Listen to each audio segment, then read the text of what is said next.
Untuk perkembangan seterusnya di Kelantan, kita bersama Amirul Hafiz Rosli. Silakan.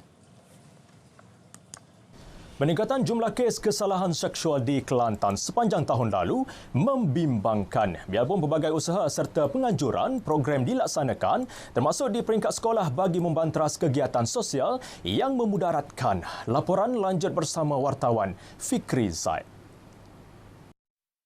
Jelas Ketua Polis Kelantan Datuk Muhammad Zaki Harun sepanjang tahun lalu sebanyak 249 kes kesalahan seksual direkodkan berlaku di Kelantan.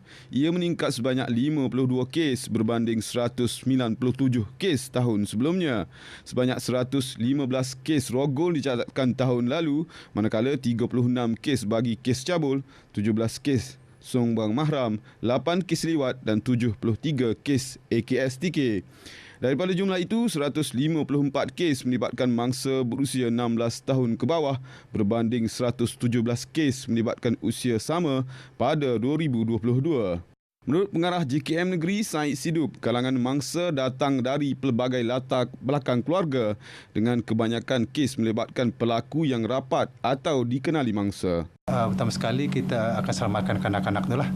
Kalau misalnya pemangsa itu berada bersama di rumah kanak-kanak tersebut, maka kita ambil anak-anak ini di tempat yang selamat. Maksudnya kita tempatkan sama ada di rumah kanak-kanak ataupun di tempat-tempat yang kita rasa boleh melindungi mereka ini lah. Kita sebenarnya akan menyediakan kaunseling, sokongan psikologi lah kepada kanak-kanak ini supaya dia boleh melalui kehidupan yang seterusnya, kerana kita tahu bahawa bila berlaku kes penderaan kepada kanak-kanak ini akan menimbulkan satu perasaan trauma dan sebagainya. Situasi itu turut mendapat reaksi masyarakat, khususnya ibu bapa. Sangat membimbangkanlah. Jadi kita semua pihak perlu mengambil langkah-langkah yang lebih lagi lah untuk membentras gangguan seksual di kalangan kanak-kanak, remaja. Mungkin boleh salah satunya pergaulan terlalu bebas, lepas tu tak ada mungkin ibu bapa sibuk, tak ada nak tak ada nak caralah anak-anak buat gapo. Kadang sebab ni kan mudah, kadang-kadang duduk dalam bilik, lepas tu tak tahu ibu bapa tak tahu anak tu buat gapo, dia tengok cerita gapo. So kena kawal, kena sentiasa bersamalah dengan anak, tanya anak masalah anak apa semua. Peranan semua pihak perlu digembeling supaya isu ini dapat ditangani sebaik mungkin, kerana jika tidak, ia pasti akan memberikan persepsi yang tidak baik kepada negeri ini.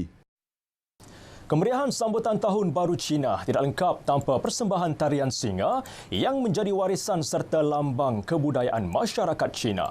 Lebih 30 orang generasi muda seawar umur 6 sehingga 30 tahun di Gua Musang, Kelantan meneruskan kelangsungan tradisi tarian singa.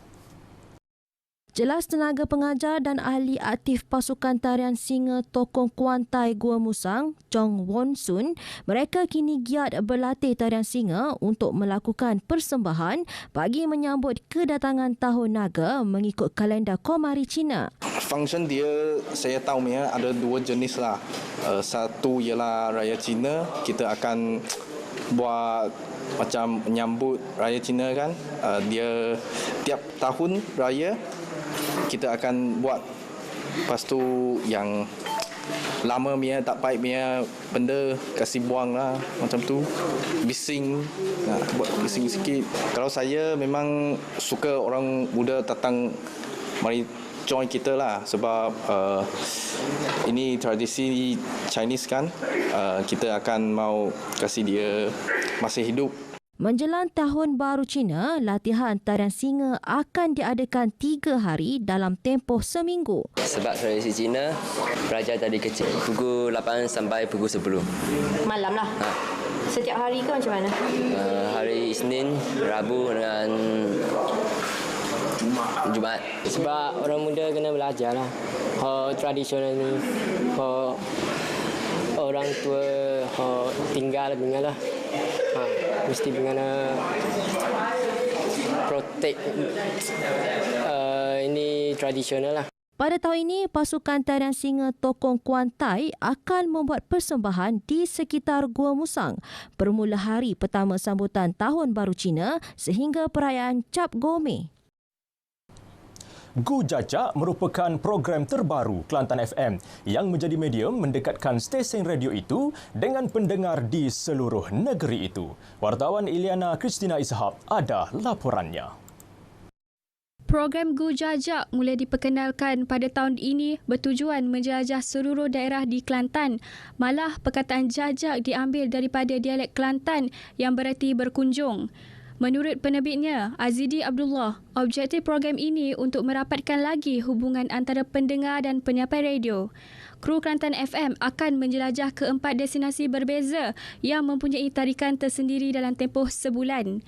Antaranya tempat pelancongan menarik, makan di mana serta lokasi tumpuan orang ramai. Penyampai Kelantan FM ni dapat bertemu mata dan juga pendengar pun dapat bertemu mata dengan penyampai.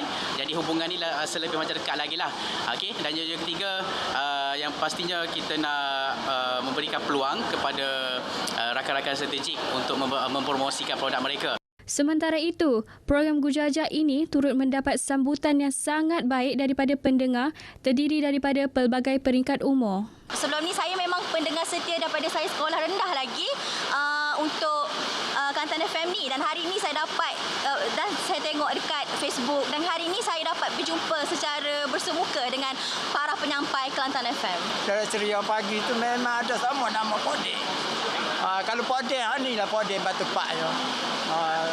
Kalau DJ semua tahu dah. Program Gu Jajak turut memberi peluang kepada rakan strategik untuk sama menjayakan program ini. Terima kasih RTM sebab bagi peluang kepada peniaga-peniaga kecil untuk luaskan lagi, ramai lagi mengenali kami.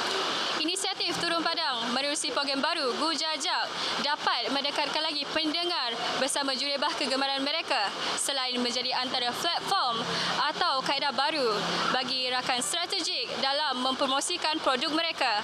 Iliana Kisina Izhab, Berita RTM. Sekian saja berita dari Kelantan. Dari sungai hingga ke segara, Palestin pasti merdeka. Kembali bersama Syahid di Angkasa Puri Kota Media. Baik, terima kasih Amirul.